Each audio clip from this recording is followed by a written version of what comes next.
Hey guys, check this out. Just got a delivery from Voswitch. This is their JL400 grab handle switch panel. So let's get it opened up and see what comes in the box. First up is a sticker, along with detailed instructions and some hardware. The grab handle switch panel, which looks awesome and is really high quality. And of course, the unit itself. Inside this box are 4 30-amp switches with their own fuses and relays, kept safe in this watertight box with ports to run your wiring, kept closed with these secure latches. And this thing is built really well. Just look at the inlets for your wiring. Okay, let's not wait any longer. Let's head over to the shop and get this installed. I'm going to start with mounting the switch panel. First, unclip the covers on your grab handle. Then remove the 2 10mm bolts holding the handle in place.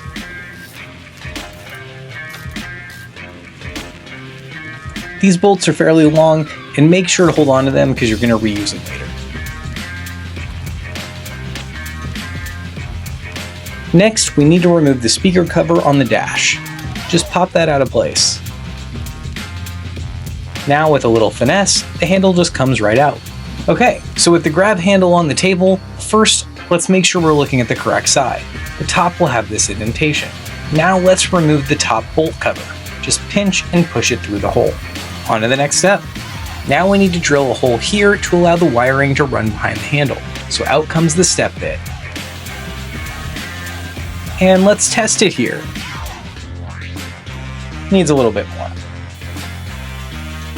So with that open, it now fits right through and we can reinstall the handle. Disconnect the power cable from the main unit.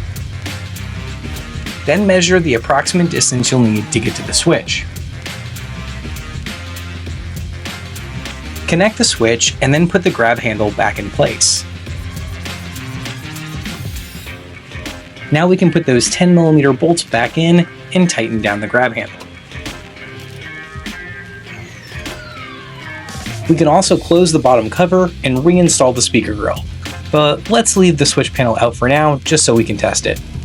Next, we need to loosen up the cowl panel so we can run our wiring behind it. I'll need to set my antenna to the side as well, but you can probably skip that. Now let's pull this panel out just a bit and then run our wiring behind it. Great, now let's put the cowl panel back in place.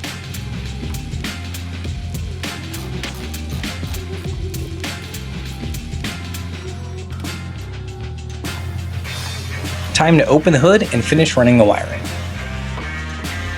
Fit the wiring from the cowl under the foam piece above your firewall. Then run the wiring across to the driver's side of the vehicle. I ran mine along with some wiring for my lights. Next, we need to remove this 10mm bolt from our fender, but keep this bolt as you're going to reuse it in just a moment. Now we can set the unit in place. Grab the bolt you just removed and put it back. Then grab the provided M6 bolt and place it in the other side of the mount into the fender. Once tightened down, we can connect it to the battery. Remove the nut from your negative terminal and then from the positive. Now we can connect the unit and tighten it all back down.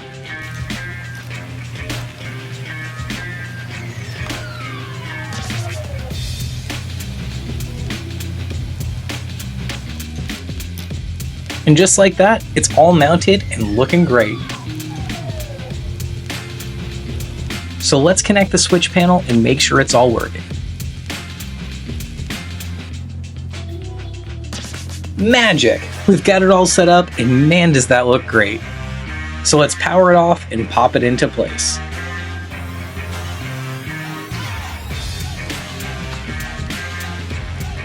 Now we can change the color of the LEDs by holding the power button for 3 seconds, pressing the power button again to cycle the colors, and then holding the power button again for 3 seconds to set it.